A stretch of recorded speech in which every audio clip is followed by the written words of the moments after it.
Salam adik-adik, selamat pagi. Gimana kabarnya di minggu pagi yang cerah ini? Sip, puji Tuhan.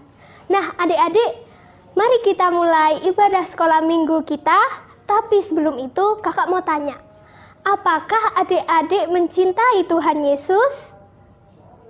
Ya, bagus. Karena Tuhan Yesus mencintai kita semua. Putih, kuning, dan hitam semua dicinta Tuhan. Yuk kita nyanyi bersama-sama lagu Yesus Cinta Semua Anak. Mari kita bangkit berdiri.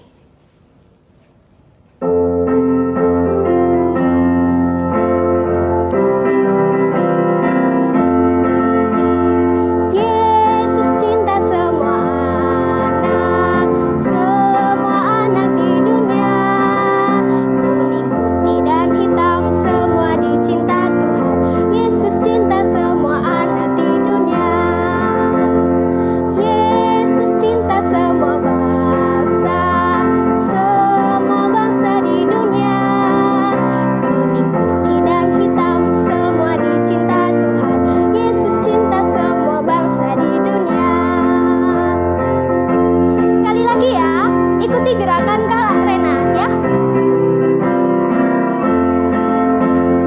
Yesus cinta semua anak di dunia.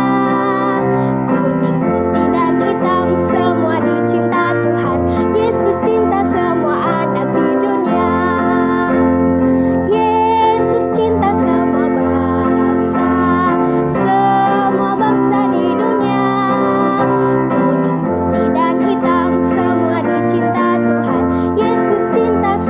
bangsa di dunia. Tadi udah semangat-semangat, mari kita masuk ke dalam doa pembukaan. Mari kita berdoa. Bapa di dalam surga, terima kasih atas penyertaan-Mu pada kami semua, sehingga kami dapat beribadah walaupun di rumah kami masing-masing. Bapa, sertai ibadah kami dari awal, pertengahan, dan akhir nanti, agar kami dapat memberikan yang terbaik dan melakukan sesuai dengan apa yang Kau kehendaki. Inilah doa yang kami panjatkan di dalam nama-Mu, di dalam nama Tuhan Yesus kami sudah berdoa dan mengucap syukur. Haleluya, amin.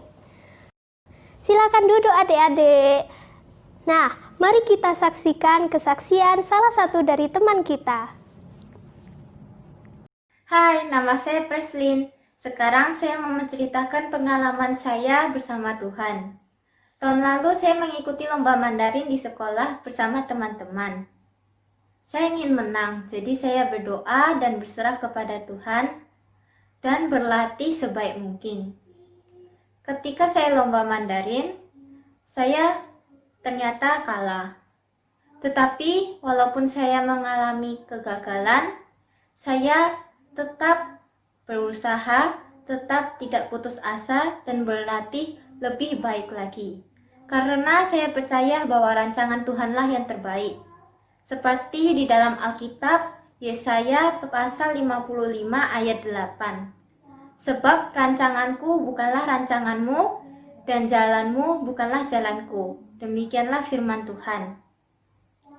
Nah, teman-teman, walaupun kita mengalami kegagalan atau menghadapi kegagalan, tetaplah percaya bahwa Tuhan ada di proses hidup kita.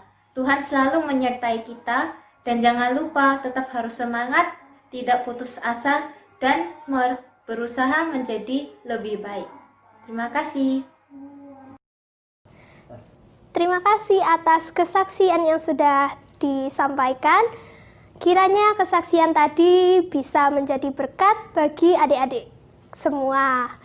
Nah, bagi adik-adik yang belum kirim, segera kirim ya, supaya bisa ditampilkan untuk minggu-minggu yang akan datang.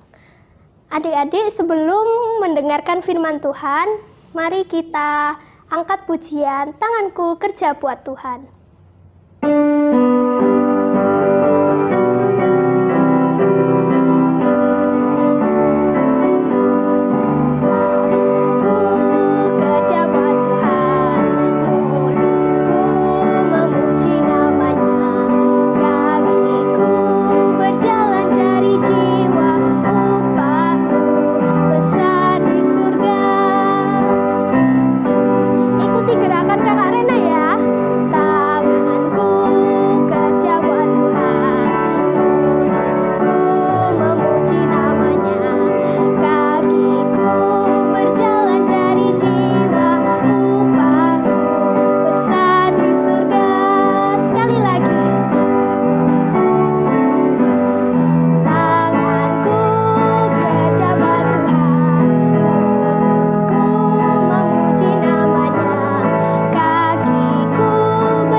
Sebelum kita mendengarkan firman Tuhan, mari kita doa ya adik-adik.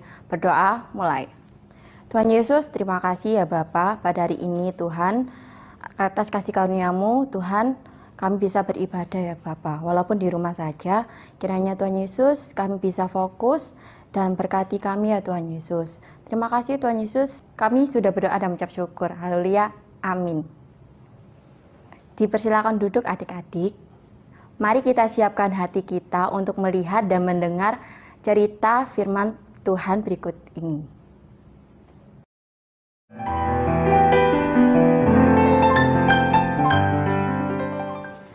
Ada seorang pengemis lumpuh yang sedang duduk di dekat pintu gerbang Bait Allah yang bernama Gerbang Indah.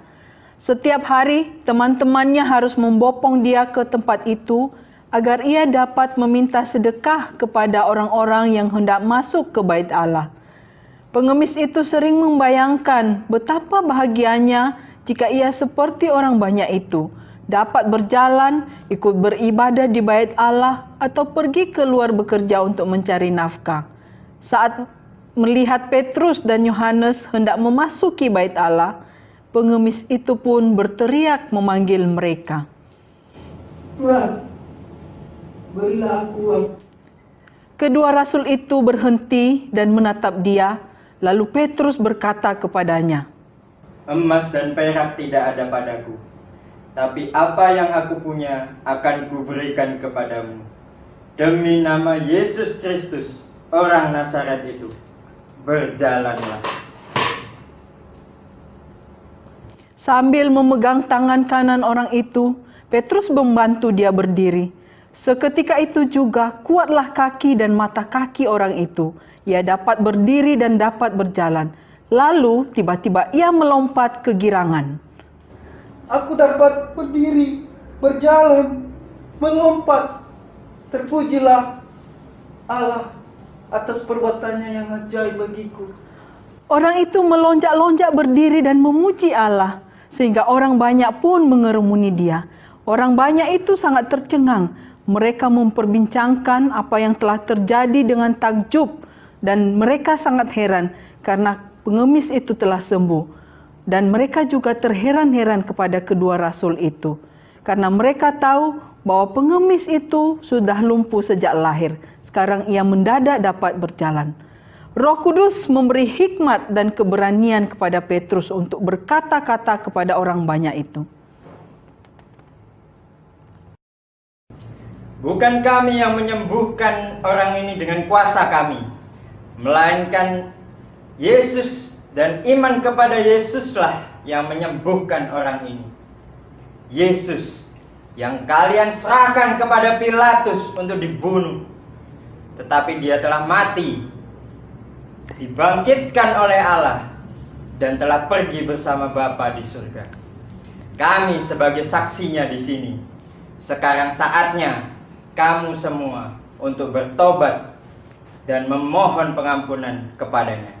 Mendengar itu, para pemimpin Yahudi menjadi sangat marah. Mereka tidak ingin Petrus dan Yohanes memberitakan tentang kebangkitan Yesus. Lalu mereka menangkap kedua rasul itu dan memasukkan mereka ke dalam penjara hingga keesokan harinya. Tetapi Roh Allah bekerja di dalam hati dan pikiran banyak orang yang mendengar Petrus berbicara. Mereka ini menjadi percaya, sehingga jumlah pengikut Yesus pun menjadi sekitar 5.000 orang. Keesokan harinya, Petrus dan Yohanes diseret ke pengadilan dan dihadapkan pada sidang. Para pemimpin agama menanyakan sejumlah pertanyaan kepada mereka. Dengan kuasa manakah dan dalam nama siapakah kamu menyembuhkan orang itu? Sekali lagi, Roh Kudus mengaruniakan hikmat dan keberanian kepada Petrus untuk bersaksi. Kami melakukannya di dalam nama Yesus Kristus yang telah engkau salibkan itu dan telah dibangkitkan oleh Allah di antara orang mati. Aku ingin kalian semua mengetahui bahwa juru selamat hanya ada di dalam nama Tuhan Yesus, bukan di dalam nama yang lain.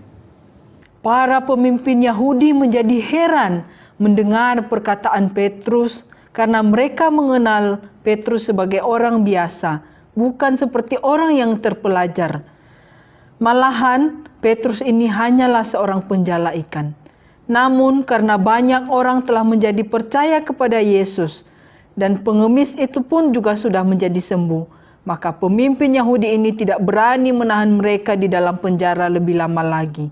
Mereka hanya mengancam Petrus dan Yohanes agar tidak bersaksi dan mengajar tentang Yesus lagi. Namun Petrus dan Yohanes menjawab demikian. Silakan putuskan sendiri manakah yang benar di hadapan Allah. Taat kepada kamu atau taat kepada Allah. Sebab tidak mungkin bagi kami untuk tidak berkata-kata. Apa yang kami lihat dan apa yang kami dengar. Akhirnya para pemimpin Yahudi dan ahli Taurat itu terpaksa melepaskan Petrus dan Yohanes. Mereka tidak melihat jalan untuk menghukum mereka karena kedua rasul itu memang tidak melakukan kesalahan apapun. Lagi pula mereka takut melihat orang banyak tak henti-hentinya memuliakan nama Allah setelah menyaksikan kesembuhan orang itu oleh mukjizat. Sebab orang itu sudah lebih dari 40 tahun lumpuh. Nah, anak-anak, kalian tadi sudah menyaksikan ya bagaimana Roh Kudus bekerja melalui para rasul, ya, melalui pengemis yang lumpuh, sehingga kesempatan buat para rasul untuk menyaksikan tentang Yesus. Nah, itu juga mengingatkan kita bahwa kalian semua orang percaya yang mengaku sebagai anak-anak Tuhan Yesus dipanggil untuk menjadi saksi Kristus. Memang kalau kita bersaksi tentang Kristus, ada dua respon, ya, ada dua tanggapan orang. Ada yang percaya dan ada juga yang tidak percaya. Ya, seperti tadi orang-orang banyak yang mendengar ketika Petrus menyaksikan tentang Yesus. Ketika mereka melihat kuasa Allah bekerja melalui pengemis yang lumpuh itu, mereka percaya kepada Yesus. Ada juga yang tidak percaya, ya, seperti para tua-tua dan pemimpin Yahudi. Mereka menutup hati, mereka menolak, bahkan melarang ya para rasul untuk bersaksi tentang Yesus. Nah, tetapi walaupun demikian anak-anak, kita tetap diingatkan bahwa tugas kita adalah bersaksi tentang kabar baik yang sudah dikerjakan oleh Tuhan Yesus dengan kuasa Roh Kudus. Ya, jadi jangan takut. Roh Kudus akan memberikan kesempatan, bahkan keberanian untuk kita bisa bersaksi tentang Yesus. Ya, jadi anak-anak semua tidak usah takut, tidak usah khawatir. Ingat ya bahwa Allah lah yang membangun gerejanya. Jadi kita bisa mengandalkan Allah ya supaya Dia bisa memanggil orang-orang yang belum percaya itu agar mereka dapat beriman kepada Yesus. Ya, jadi jangan takut ya anak-anak, tetap semangat dan andalkan kuasa Roh Kudus. Nah, saat ini kakak juga ingatkan ya, beberapa minggu yang lalu kalian sudah dikasih tugas ya untuk menyiapkan video tentang kesaksian kalian mengenai bagaimana kasih Kristus yang sudah kalian terima, yang sudah kalian alami. Nah, jadi melalui kesempatan ini kakak ingatkan ya anak-anak, ini sebagai latihan buat kalian ya, supaya terlatih untuk bersaksi tentang Yesus. Maka kalau kamu masih belum menyiapkan videonya ya, masih ada kesempatan ya.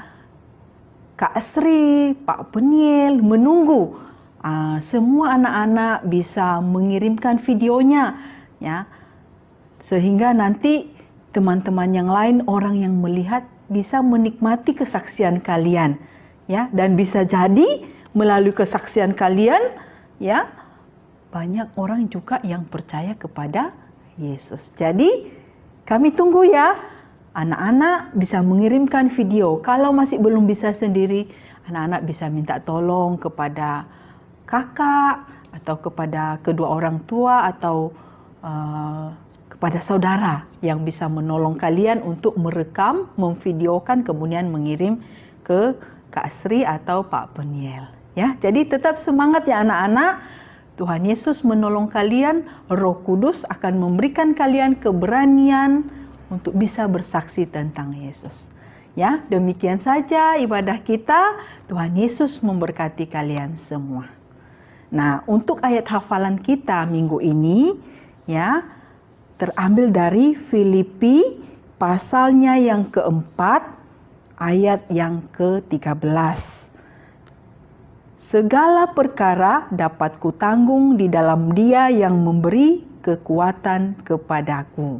Ya, segala perkara dapat kutanggung di dalam Dia yang memberi kekuatan kepadaku.